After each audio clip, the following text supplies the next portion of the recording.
Hello everyone, this is Tactical Lich here and welcome to another episode of Wild Army Testing. It's been quite a while since we did another off-meta army build, so I thought today we'll be showcasing Nakai the Wanderer, and yes, we'll be fighting against the Norskins led by Wolfric the Wanderer. Oops, just a little bit of camera problem. And yeah, this is a fight between the Wanderers deciding once and for all who is the true Wanderer of the old world.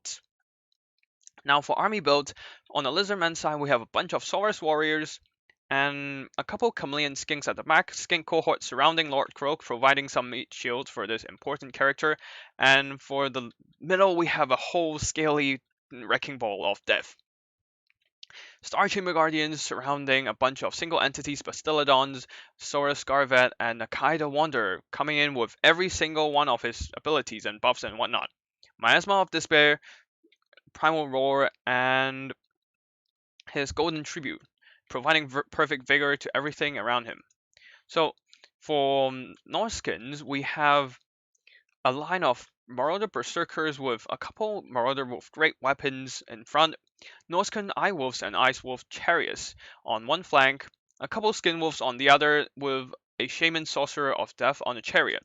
And of course in the middle we have Wolfric the Wanderer coming in with his boat, a Sword of Torgold, and sitting on his mighty mammoth.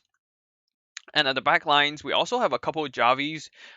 These guys with a high anti-large missile strength can do quite a bit of work against Lizardman monsters. So taking these out would be a key priority.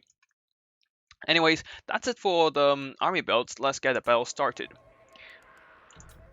So as you can see here, there's not much going on at the beginning, as both armies are just trying to push towards the middle to get a pretty decent engagement formation against each other.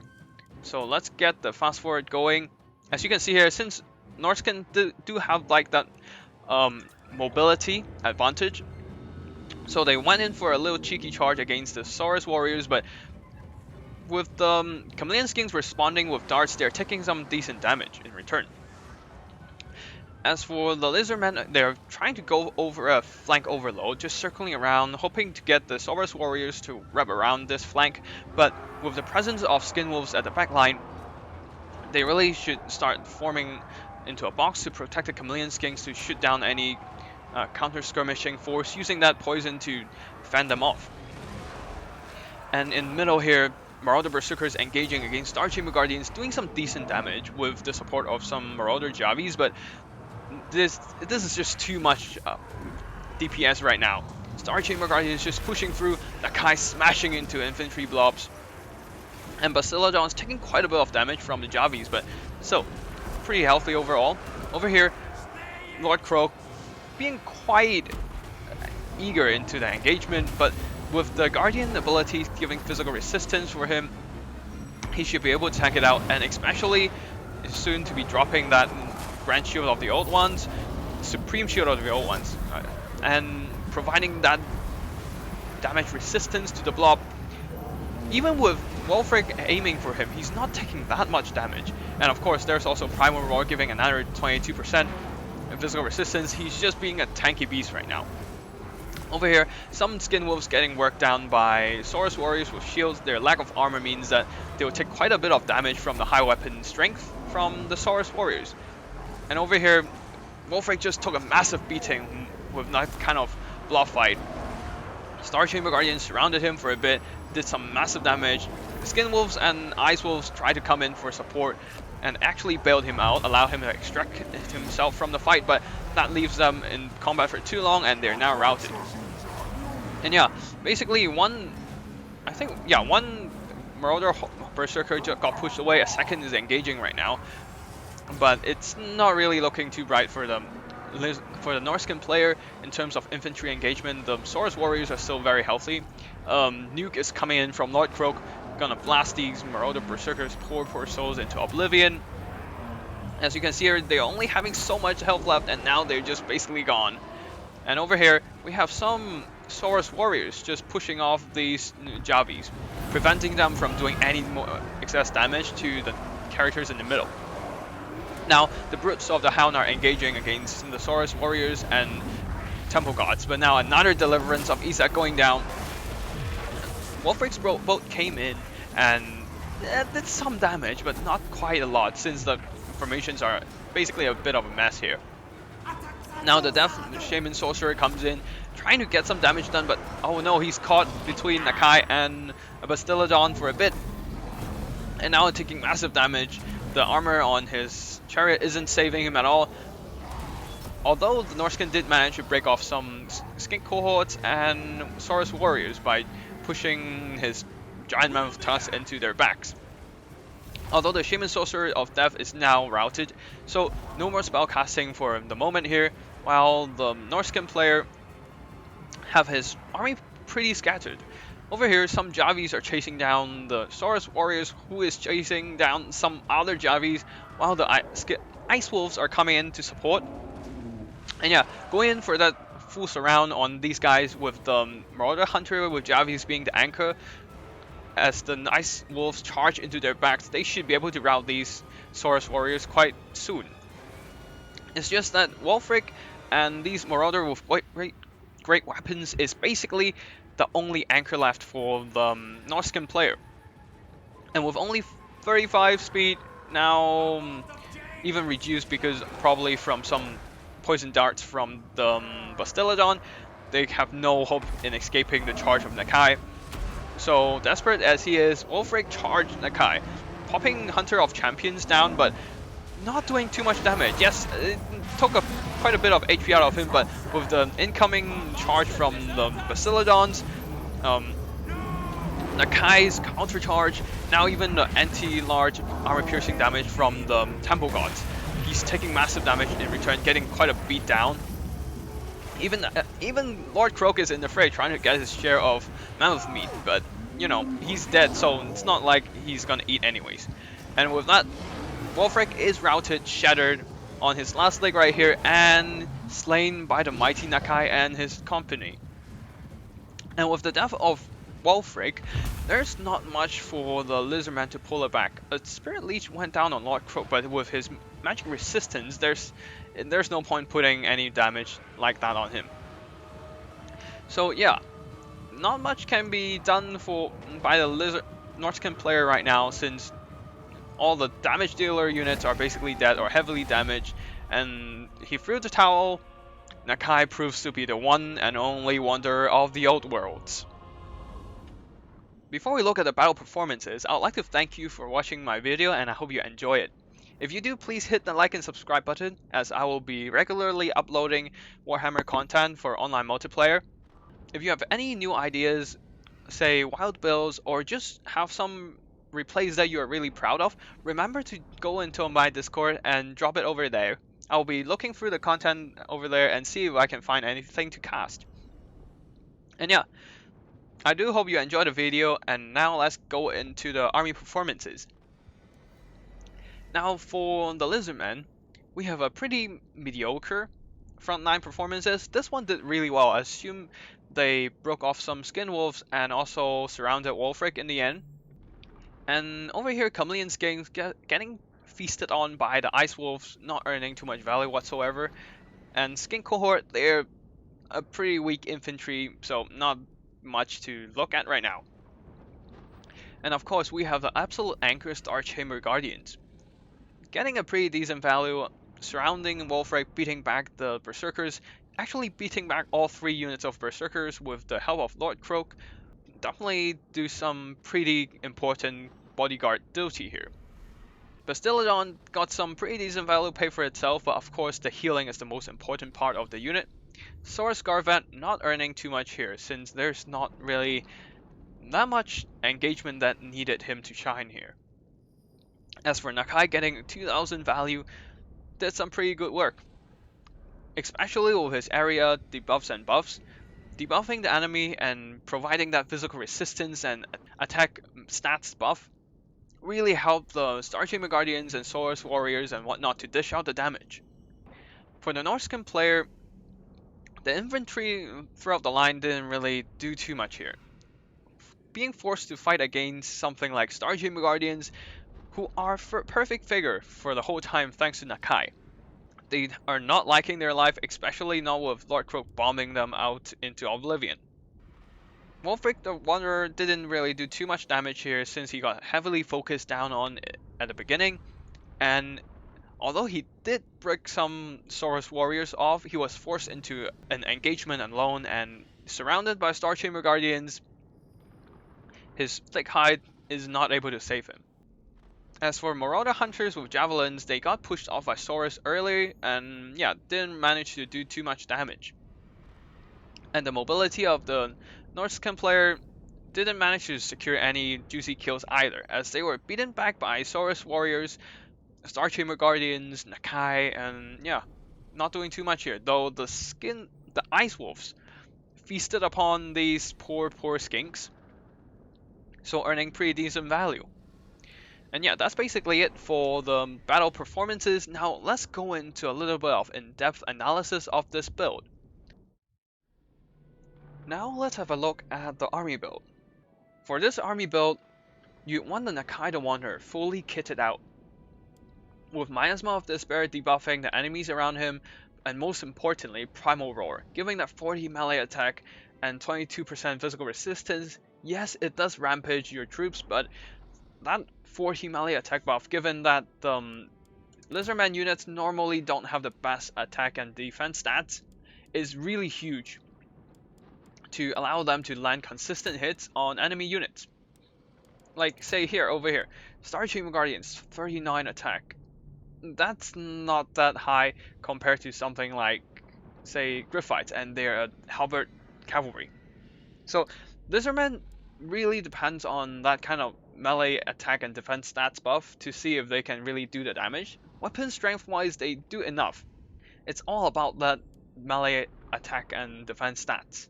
So Nakai the Wanderer giving that 40 attack buff is really important here.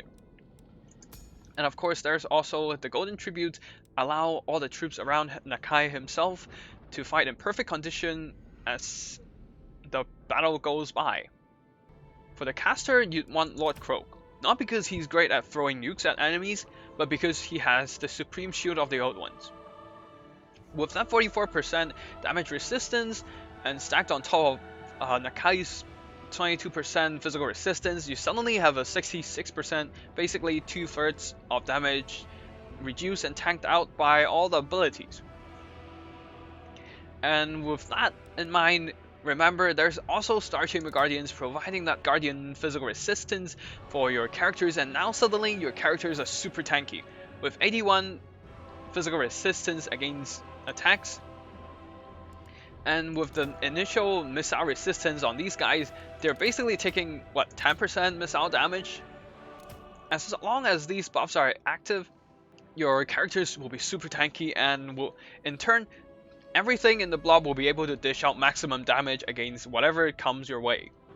And of course, the Star Chamber Guardians is an absolute key in this build, simply because they're such good combat units. With pretty good stats overall, high weapon strength, these guys combined with Nakai's Primal Roar can really dish out a lot of hurt on your enemy. Of course, to keep these guys alive, you definitely want Bastillodon with Rev Crystal on these guys, just so there's a little bit of extra healing to basically top up the HP of the Star Chamber Guardians and all the characters in the blob. Of course, they also provide a pretty decent source of armor-piercing anti-infantry damage. As for the rest of the build, it's pretty much flexible. Personally, I like to have some Saurus warriors since they're a pretty sturdy combat unit and can hold the enemy infantry at bay, so the main blob can just crush enemy units one by one. And Chameleon Skinks, because this build is relatively fragile to missile cavalry, and Chameleon Skinks are like the best counter of Lizardmen against skirmish cavalry, other than, say, Solar Bastillodons. There's also an optional item on Lord Croak that you can take. Personally, I like to take it every time, as I'll just dump Lord Croak into the middle of the blob anyways. But yeah, Golden Death Mask, -9 melee attack, really reducing the hit chance of enemy units on top of your Star Chamber Guardians and all the characters nearby. So that's basically it for the build. As for how to use these guys, we'll have to go to the battlefield for a little bit of showcasing. As I mentioned in the title, this build is basically a giant Scaly wrecking ball of death. With the Star Chamber Guardians, Nakai, and also the Bastiladon rolling in, taking packs on absolute punch. With Nakai's Primal Roar giving that physical resistance and attack buff, basically the units around him are all killing machines. Now let's go into slow motion for a bit here.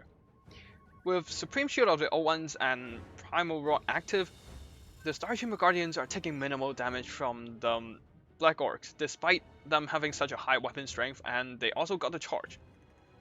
Simply because all that is getting reduced by the buffs. And in return, they're dishing out massive damage. Because Lizardmen, as I said, suffer from a rather mediocre stats. And especially with Itchy Nuisance in the fray right now, they are not having the best of time, but Primal Roar with that massive melee attack buff really counteracted that Itchy Nuisance. And now they're just chopping down Black Orcs left, right, and center. And on top of that, Lord Croak's melee debuff with his Golden Death Mask right there, reducing that melee attack of these Black Orcs to 27 compared to the 48 melee defense on these Star Chamber Guardians. Yeah, they're not hitting them whatsoever.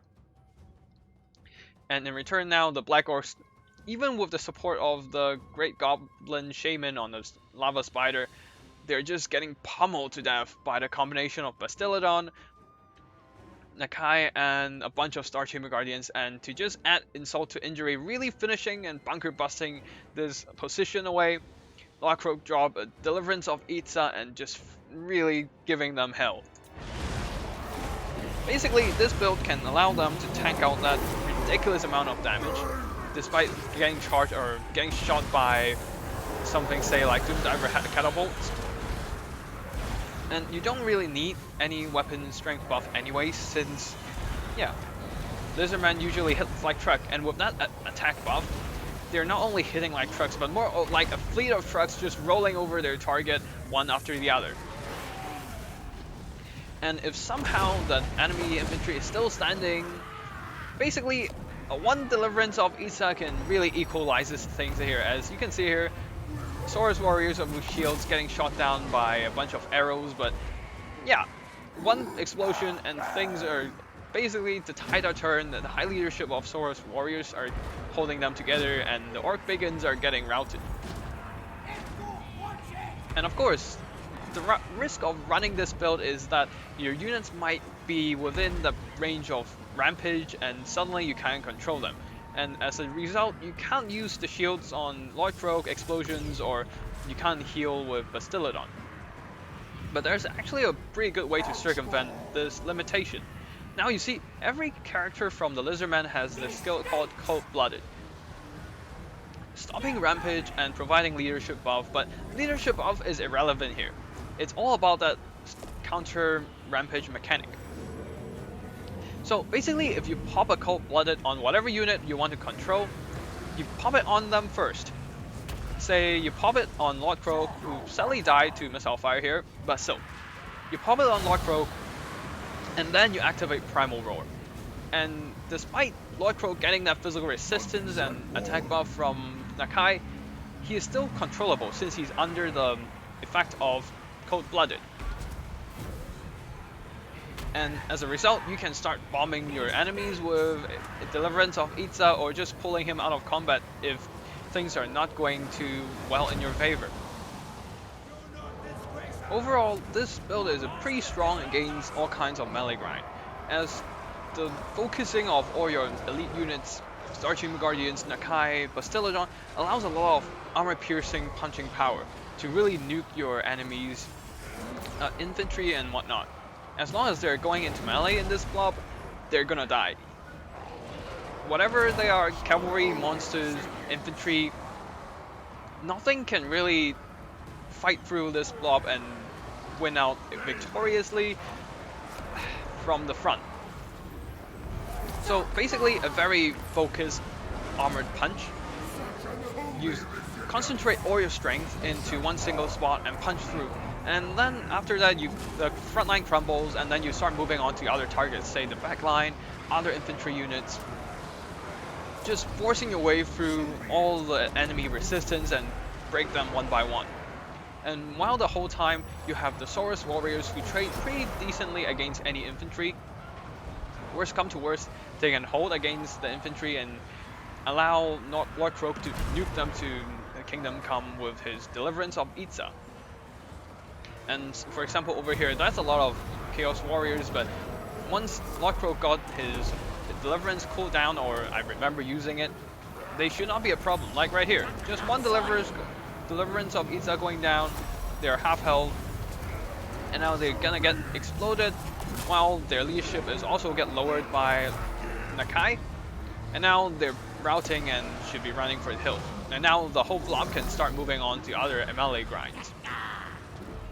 And even with a powerful melee lord like Kolek, if he dares come in, the combination of Star Chamber Guardians and Bastillodons will give him hell. Of course, this powerful melee build also has its weaknesses, namely the existence of armor-piercing missiles. Just like here with throwing axes, these Marauder Horsemen are just doing massive damage to the blob in the middle. With the support of multiple Manticores, the Bastillodons and Nakai are taking massive damage. And granted, I did misplace the shield over here, so they're not taking that extra 44% damage resistance, but still, they can only do so much with that shield. And once the shield wears off, the skirmishers will be free to work down the targets as they like over a longer period of time. And the second weakness over here is bombardment spells, or any anti-blob spells really. Flamestorm, Pit of Shades, Final Transmutation, they all do massive damage to these kind of blob fight. As you can see here, Star Chamber Guardians are already down to 1/3 of their health after that Searing Doom. So it's not exactly the most competitive build, but it can still be fun to play around. Also, you do have some options to counter these kind of spells and bombardment and missiles. Namely, Chameleon Skins can counter skirmish the Marauder Horsemen, or you can try bunker busting the infantry, push into the backline like in the first replay, and really pressure their backline with a strong melee presence. But it is only effective on something with a more stationary missile line, instead of something, say, skirmishers that you can catch up with. And also, thirdly, you do have Lord Croak's nuke. If you can catch your opponent a mistake and just bombard them with a nicely placed nuke, you can probably bomb the skirmishers out of existence with his Deliverance of Itza. But his spell wind-up time is so long, Lord Croak usually can be dodged by an opponent that is aware enough usually. So yeah, that's basically it for the weaknesses, and now let's wrap up the video. So there you have it, a very powerful lizard melee build, with Nakai being the core as well as Lord Croak providing that nuke support. This is basically a Scaly armored fist that can punch through any infantry, monster, or cavalry, basically any melee resistance your opponent brings. And yeah, even if they have a static backline, there's a chance that you can just punch straight through and start mowing down their missile units, and after that, you can basically break their melee resistance one by one. Whatever they throw at you, you can punch through that easily. If it's just a single unit, it's basically a separate piecemeal engagement that you can easily win out, and if they try to blob you with numbers, there's Nakai and his Deliverance. Of course, this is not the most competitive build, since there is a pretty obvious weakness, namely, well, armor-piercing missiles. It basically exists in abundance across most rosters of the game, so definitely something to be aware of. But yeah, that's basically it. But still, this build can be a lot of fun in quick battle. I've been playing around with it quite a bit on the ladder, and if it works really well. Punching your opponent to death with the combination of Halberds, Nakai, and Lord Croak. So that's all I have for today. I hope you enjoyed the video, and I'll see you in the next one. Tactical Lich, signing out.